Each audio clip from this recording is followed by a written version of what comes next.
সৎ পথে সোজা পথে চলতে গেলে তার বিপদ বেশি হয়। দেখবে বাগানের সবচেয়ে সোজা গাছটা কিন্তু ঝড়ের আঘাতে আগে কিন্তু আহত হয়। তো মানুষের জীবনটাও তাই। তুমি যতই সোজা পথে ভালো পথে থাকতে চাও, চলতে চাও, কিছু মানুষ আছে তোমাকে একদম দোলে পিষে মাটিতে মিশিয়ে দেওয়ার চেষ্টা করবে। আর এটাই হচ্ছে চরম একটা কঠিন বাস্তব। নমস্কার বন্ধুরা, রীতার রোজনামচার একটা নতুন ভিডিওতে সবাইকে জানাচ্ছি অনেক অনেক স্বাগত। এই কথাগুলো ভারী ভারী এই তত্ত্ব কথাগুলো বলার মানেটা হচ্ছে মাঝে মাঝে মনটা সত্যি ভেঙে যায়। যেখানে আমরা সৎ পথে থাকার চেষ্টা করছি, কষ্ট করে লড়াই করে সততার সঙ্গে বেঁচে থাকার চেষ্টা করি, সেখানে কিছু মানুষ দেখি খুব সহজেই আমাদের প্রাপ্য জিনিসটা ছিনিয়ে নিয়ে যায় অসৎ পথে। সারা বছর ধরে একটা বাচ্চা কষ্ট করে পড়াশোনা করছে, সমস্ত রকম প্রলোভন, শখ আহ্লাদ সব কিছু বিসর্জন দিয়ে মন দিয়ে পড়ছে যে ভালো রেজাল্ট করবে বলে। সেখানে কিছু গার্জেন আছে তারা তাদের বাচ্চাকে অসৎ পথে অনৈতিকভাবে তাকে ফার্স্ট সেকেন্ড থার্ড করার লড়াইয়ে নেমে পড়েছে। আর এটা হচ্ছে একটা পেশি শক্তির লড়াই। যেখানে অর্থ আর পেশি শক্তি আছে সেখানে মানুষের মেধার কোনো দাম থাকে না। মেধা সহজেই নিলাম হয়ে যায়, বিক্রি হয়ে যায়, পদোন্নত হয়। তো এইগুলো দেখে দেখে সত্যি মনটা ভীষণই ভেঙে যায়, কষ্ট হয়। তারপর আবার ভাবি, অন্যায় যে করে, অন্যায় যে সহে, তব ঘৃণা তারে যেন তৃণ সমদহে। তো অন্যায় যে করছে সে যেমন অপরাধী, অন্যায়টাকে যে সহ্য করে সেও অপরাধী। এটাও যেমন সত্যি, আবার এটাও সত্যি যে অন্যায়ের প্রতিবাদ করতে গেলে যে আঘাত আর অভিঘাত আসবে সেটা সহ্য করার মতন সত্যি জোর সবার থাকে না। আমরা সাধারণ মানুষ, শান্তিপ্রিয় মানুষ, একটু শান্তিতে বাস করতে চাই। নিজের প্রাপ্য অধিকারটা যে সবসময় লড়াই করে রক্তাক্ত হয়ে পেতে হয়, কখনো না কখনো মনে হয় সে অধিকারের দরকার নেই। এই ভালো আছি, হেরে গেছি, ভালো আছি। তো কিছু মানুষ জোর করে যখন হারিয়ে দেয় আর পেশি শক্তি যখন আস্ফালন করে, তখন কোথাও যেন মনোবলটা হারিয়ে যায়, মনের জোরটা ভেঙে খান খান হয়ে যায়, আর একটা অদ্ভুত রকম হতাশা গ্রাস করে। মনে হয় নাই এ আধার থেকে ফেরার পথ নাই। তারপর আবার মনে হয় হারবো না, আমি ভয় করব না, ভয় করব না, দুবেলা মরার আগে মরবো না ভাই, মরবো না, যতক্ষণ শ্বাস ততক্ষণ আশ। তো এই আশা নিরাশার একটা দ্বন্দ্ব চলতে থাকে। সেই শেক্সপিয়ারের কথায়, to be or not to be, that is the question. সত্যি কি জিততে পারবো, নাকি এরকম মানে কিছু অনেস্ট ডিসঅনেস্ট মানুষের কাছে হেরে যাব। তো সত্যি কখনো কখনো মেধার উপর কিন্তু মানুষের অসততা, মানুষের অনৈতিকতা জিতে যায়। তো মাঝে মাঝে যখন আমার ভীষণই মন খারাপ হয়, আমি তখন বাগানে আসি, গাছপালাদের সঙ্গে সময় কাটাই, তখন অনেকটা মনে জোর খুঁজে পাই, তখন অনেকটা মনে বল ফিরে পাই যে না, পৃথিবীটা এখন আর সমস্ত মানুষ এখনও অসৎ হয়ে যায়নি। একদিন না একদিন ঠিক কোথাও না কোথাও এর বিচার হবে, এবং সেই আশায় এখনও বুক বেঁধে আছি আমরা সাধারণ মানুষ। ওই যে বলে না, চাষা বাঁচে নিয়ে আসা, তো আমরা সাধারণ মানুষ, আমাদের প্রোটেস্ট করতে যাওয়ার সেই সাহস আর শক্তি দুটোই কম।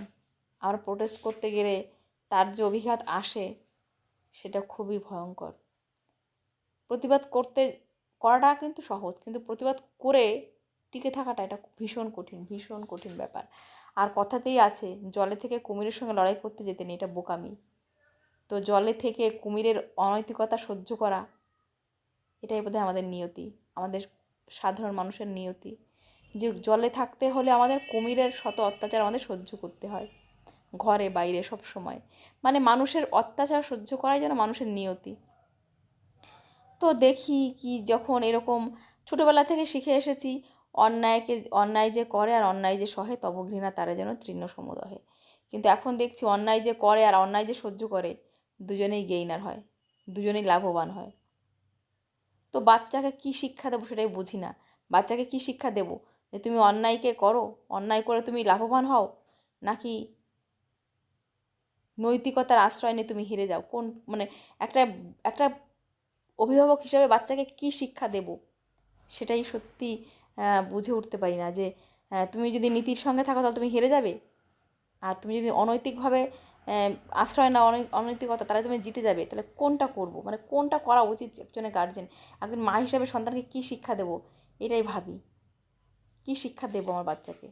যে তুমি ন্যায়ের পথে থাকো, আর যেখানে তুমি জানবে তোমার হার অনিবার্য, আর কিছু মানুষ থাকবে তারা খুব সহজেই অনৈতিকভাবে জিতে যাবে, প্রতি পদে পদে তারা জিতে যাবে, আর তুমি নৈতিকতার সাথ দেবে আর তুমি হেরে যাবে। মানে একজন মা হিসাবে আমি সন্তানকে কী শিক্ষা দেবো আমি নিজেই বুঝতে পারি না। ভীষণ একটা কঠিন সময়, ভীষণ একটা কঠিন পরিস্থিতির মধ্যে আমাদের মানুষকে, মানে সাধারণ মানুষকে বাঁচতে হয়, যেখানে মুখ বুজে সহ্য করাটাই মনে হয় একটা ভবিতব্য, সাধারণ মানুষের ভবিতব্য। সবসময় মুখ বুজে তোমাকে সহ্য করতে হবে। আর যদি সহ্য না করেছো তো তুমি শেষ।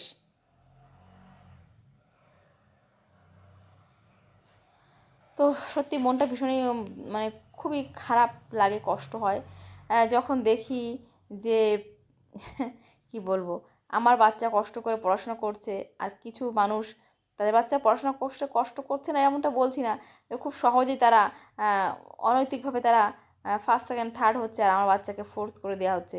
তখন কোথাও না কোথাও একটা সত্যি অদ্ভুত রকমের জ্বালা হয়, একটা রাগ হয়, আক্রোশ হয়, মনে হয় সমস্ত কিছু ভেঙে চুরে তছনছ করে দিই। কিন্তু সেই ক্ষমতা বা সেই সাধ্য আমার নেই। সাধারণ মানুষ আমরা, আমাদেরকে এইভাবেই মুখ বুজে সমস্ত অন্যায়কে সহ্য করে বেঁচে থাকতে হয়।